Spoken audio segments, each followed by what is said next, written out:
Ini benda yang penting anda kena tahu kalau anda ada simpanan sebanyak RM10,000. Duit RM10,000 jika dibiarkan dalam KWSP selama 30 tahun, jumlahnya akan jadi sekitar RM51,000 dengan dividen sekitar 5.6% setahun. Nilainya nampak besar bagi siapa yang tidak faham tentang time value of money atau bahasa mudahnya tentang kuasa beli duit kertas. Tetapi bagi siapa yang tahu, nombor itu langsung tidak mengujakan. Pertambahan nombor itu sebenarnya tidak menambah pun kekayaan kita. Bila diambil kira dengan kadar inflasi, kadar kenaikan sebenar harga barang dan juga risiko kejatuhan wang ringgit. Sejarah ringgit 30 tahun yang lalu, tahun 1997, ringgit pernah jatuh 50% setahun. Tahun 2015, ringgit jatuh lagi 35% setahun. Jadi, jika anda ada RM10,000 dalam akaun, ia masih lagi kekal RM10,000. Tetapi hakikatnya, kuasa beli sudah pun hilang 50% dan 35%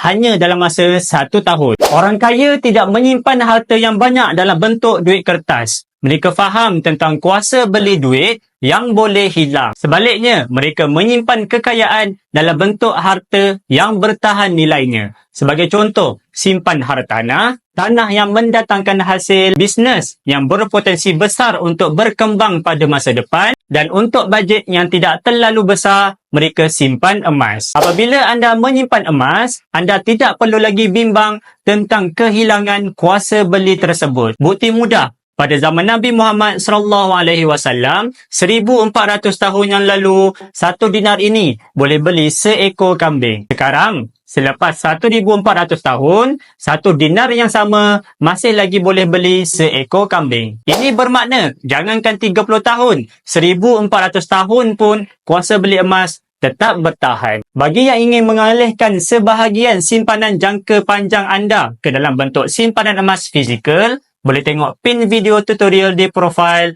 InsyaAllah, saya bantu sebaiknya.